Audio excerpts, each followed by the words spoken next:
Roping you in was possibly the most masterful move we could have made. I believe that future generations will say so too when our deeds come up for their review. The cleanup of the premises, managing the crowds as they exit, making an account of the rite. There's much that remains to be done. I didn't miss anything, did I?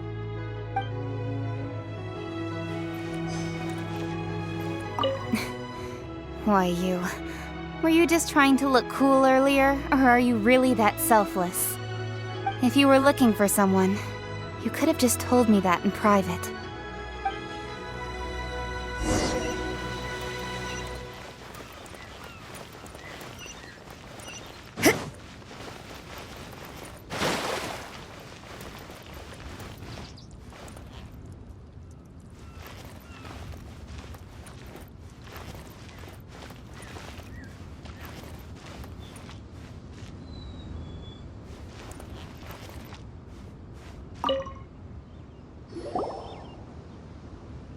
Hey, Zhongli!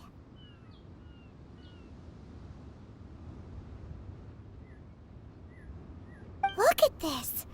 Everyone in Liyue is caught up in their emotions, thinking that they'll never see Rex Lapis again. And here you are looking all relaxed. Why would I not feel more at ease after laying down the burden I have borne for 3,700 years? Right. If the two of you can spare the time, I should treat you to a meal at the Xinyue kiosk. Ha! That sounds like big talk, Zhongli. Paimon might have believed you if you were treating us to some third-round knockout, but you'd have to pay out your nose just to stand inside Xinyue kiosk. Are you sure you can afford it? You're right. I do like the Mora. But why would Morax lack Mora? As the Rex Lapis Morax, I can easily create Mora.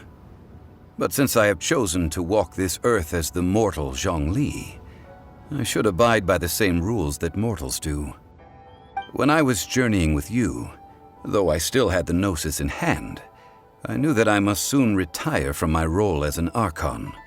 So I had to rehearse a little for my new life. Oh, no wonder! Paimon gets it now. You didn't look at the price tags when we were spending because you've never had to.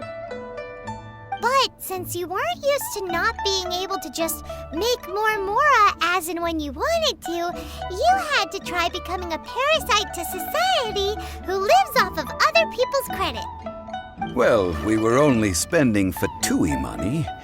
You don't have to say it like that. In the City of Commerce, we do not merely exchange money or goods. We also exchange knowledge, memories, and foresight, as well as positions, roles, and lives. The Archon Morax could never experience life as the true mortal Zhongli could, no matter how many times he descended to be with his people. I must thank you for that. I will treasure the memories that I made as Zhongli, traveling the streets of Liyue with you. That is true. But there is no journey that does not end. No meetings without partings. Paimon thinks that we should make a move and continue our search for the Seven. I fear that continuing your journey may be difficult.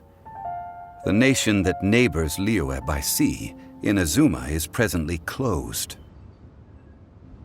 Yes, the nation has been closed by order of its deity, the Electro-Archon Ball. And just as the people of Liyue preferred to call me Rex Lapis, she too goes by another name among locals in Inazuma. Paimon thinks we've heard that one before. Raiden? That is the case. And since Raiden is also the shogun of Inazuma, people call her the Raiden Shogun. That said, though people at the wharf were saying that the situation in Inazuma is very tense, Paimon doesn't remember that always being the case. It wasn't that bad last year. Zhongli, since you're Rex Lapis, shouldn't you know something about what's happening there? Just how did Inazuma become a closed nation? It's because of visions. Visions?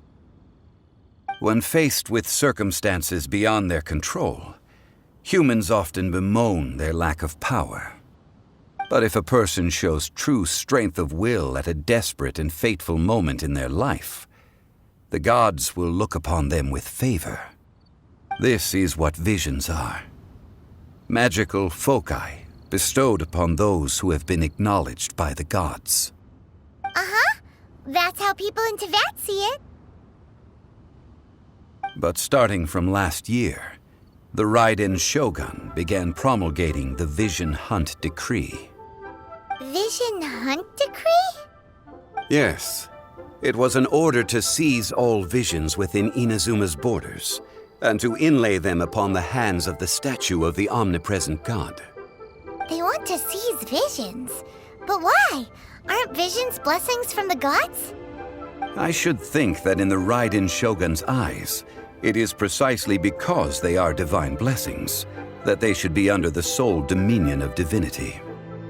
Whoa, that's harsh. The Anemo Archon is the god of freedom, and the Geo Archon is the god of contracts. For her part, the Raiden Shogun is the god of eternity. It seems as though she has finally decided to eliminate any unstable elements that could pose a threat to her eternal realm. The fact that even I, the oldest of the seven, have now passed away, will only strengthen her resolve to pursue eternity.